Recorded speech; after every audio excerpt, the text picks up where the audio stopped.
केली शिकार माझी माझ्याच सद्गुणांनी, काटे कुठेच नव्हते केला दगा फुलांनी.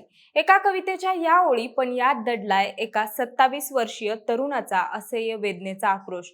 परळी तालुक्यातल्या नागापूर येथील रामेश्वर गव्हाणे, ज्याने जगण्याची लढाई हरण्याआधी सोशल मीडियावर आपली व्यथा मांडली. पत्नीच्या शारीरिक आणि मानसिक छळामुळे जीवन असह्य झाल्याचं त्याने लिहिलं आणि एका कवितेच्या माध्यमातून त्यांनी आपल्या भावना मांडल्या.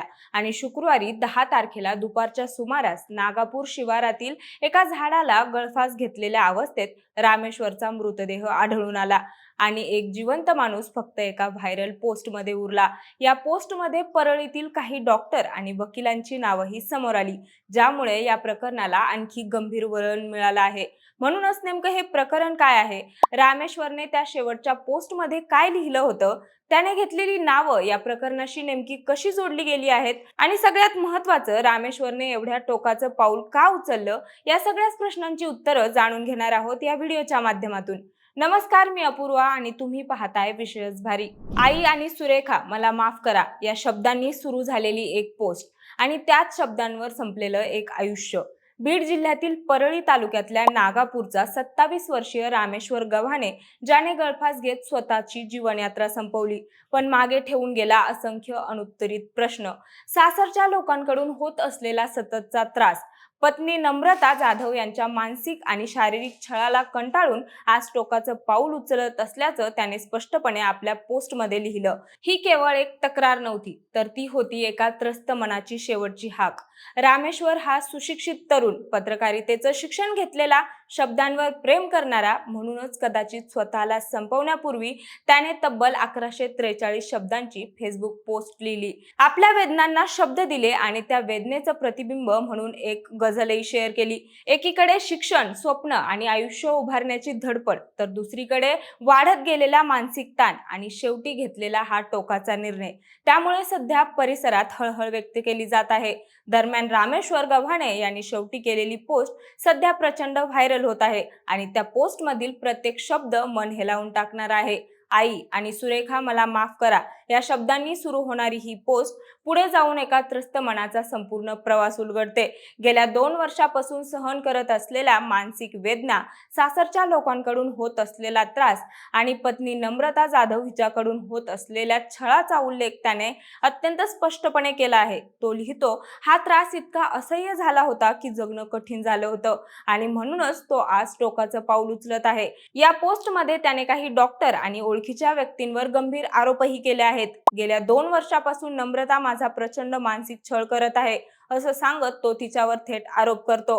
सध्या ती स्वतःला 7 आठवड्यांची गरोदर असल्याचं सांगत आहे आणि अंबाजोगाई येथील एका नर्सिंग होममध्ये उपचार सुरू असल्याचंही तो नमूद करतो. संबंधित डॉक्टरांनी बाळाचे ठोके सुरू झाल्याचा रिपोर्ट दिला आहे, मात्र हा रिपोर्ट खोटा असून संपूर्ण उपचार प्रक्रिया फसवणुकीचा भाग असल्याचा गंभीर दावा रामेश्वर करतो.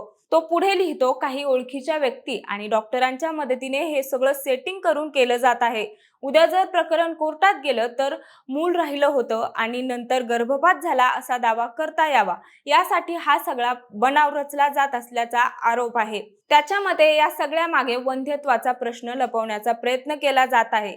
या सगळ्या परिस्थितीत तो एक स्पष्ट मागणी करतो, ताबडतोब पत्नीची सोनोग्राफी करावी आणि आरोग्य विभागात सुरू असलेल्या कथित गैरवापर थांबवावा. तसेच खोटे रिपोर्ट देणाऱ्या सर्व संबंधित डॉक्टरांवर सखोल चौकशी करून कठोर कारवाई करावी अशी तो विनंती करतो. यासोबतच याआधी पत्नीच्या नातेवाईकांनी घरातील सोन्याचे दागिने घेऊन गेले आणि त्याऐवजी हुबेहूब बनावट दागिने ठेवले. पुढे आपल्यावर चोरीचा आरोप करून पैसे उकळण्याचा प्रयत्न होईल अशी भीती त्याने व्यक्त केली आहे. रात्री झोपेत असताना मुद्दाम घाबरवणं, अंगाला हात लावणं, चिमटे काढणं असे प्रकार होत होते. इतकंच नाही तर जेवणात मीठ, चटणी, मसाला जास्त टाकणं किंवा काहीतरी वेगळं मिसळलं जात असल्याचा संशयही त्याने व्यक्त केला. त्यामुळे त्याला नेमकं काय घडतंय हे समजेनासं झालं होतं. गेल्या 2 वर्षांपासून सतत अपमान, शिवीगाळ, उचकावणं आणि छोट्या छोट्या कारणांवरून भांडणं हे सगळं सुरू असल्याचं तो लिहितो. घरात मुद्दाम स्वयंपाक जास्त करून ठेवणं, वातावरण बिघडवणं अशा अनेक गोष्टींमुळे त्याचा मानसिक ताण दिवसेंदिवस वाढत गेला. रामेश्वरच्या शब्दात भीतीही दिसते, संशयही आणि सततच्या छळामुळे निर्माण झालेला प्रचंड मानसिक ताणही जाणवतो. तो म्हणतो त्याला उचकावलं जात होतं, त्याच्या प्रत्येक हालचालीवर लक्ष ठेवलं जात होतं, अगदी त्याच्या आयुष्याला जाळ्यात अडकवण्याचा प्रयत्न केला जात होता, असा त्याचा आरोप आहे. त्याच्या पोस्टमध्ये कुटुंबियांबद्दलची काळजीही तितक्याच तीव्रतेने दिसते. भैया, आई आणि सुरेखाची काळजी घे अशी शेवटची विनंती तो करतो आणि त्याच वेळी समाज आणि प्रशासनाला हाक देतो, मला मेल्यानंतर तरी न्याय द्या. दरम्यान या सगळ्या वेदना, आरोप आणि ताण व्यक्त केल्यानंतर रामेश्वरने आपल्या पोस्टमध्ये शेवटी काही ओळी लिहिल्या, ज्यात आता केवळ कविता राहिलेल्या नाहीत, तर त्याच्या तुटलेल्या मनाचा आरसा बनल्या आहेत. तो लिहितो, केली शिकार माझी माझ्याच सद्गुणांनी, काटे कुठेच नव्हते केला दगा फुलांनी. या ओळीतून त्याच्या विश्वासघाताचा अनुभव स्पष्ट दिसतो. ज्यांच्यावर विश्वास ठेवला त्यांनीच पाठीत खंजीर खुपसल्याची भावना तो व्यक्त करतो. मी बोललोच नव्हतो म्हणताना तो आपल्या मनातल्या वेदना दडपून ठेवत राहिल्याचं सांगतो, पण शेवटी त्या आसवांतून बाहेर पडल्याचंही मान्य करतो. तो पुढे लिहितो, मी सत्य बोललो आणि भलते घडून गेले, सत्य बोलूनही गैरसमज झाले आणि जवळचेच लोक शत्रू बनले अशी खंत तो व्यक्त करतो. विश्वास ठेवणं आणि त्याच विश्वासाने गळा कापला जाणं ही भावना त्याच्या प्रत्येक ओळीतून उमटते. गाफील राहिलो मी म्हणताना तो स्वतःलाही दोष देतो, योग्य वेळी सावध न राहिल्याची खंत व्यक्त करतो आणि सगळ्यात वेदनादायक म्हणजे मागून वार केले माझ्याच माणसांनी या ओळीतून त्याच्या आयुष्यातील विश्वासघाताचं अंतिम चित्र समोर येतं. शेवटी ही संपली कहाणी म्हणत तो जणू आपल्या आयुष्याला पूर्णविराम देतो आणि म्हणूनच ही फक्त एका व्यक्तीची कहाणी नाही, हा एक गंभीर इशारा आहे समाजासाठी, व्यवस्थेसाठी आणि आपल्यापैकी प्रत्येकासाठी. बाकी घडलेल्या या घटनेबद्दल तुम्हाला काय वाटतं ते आम्हाला कमेंटच्या माध्यमातून नक्की सांगा आणि सोबतच आपल्या विशेष भारीच्या YouTube चॅनलला सबस्क्राईब करायला विसरू नका. धन्यवाद.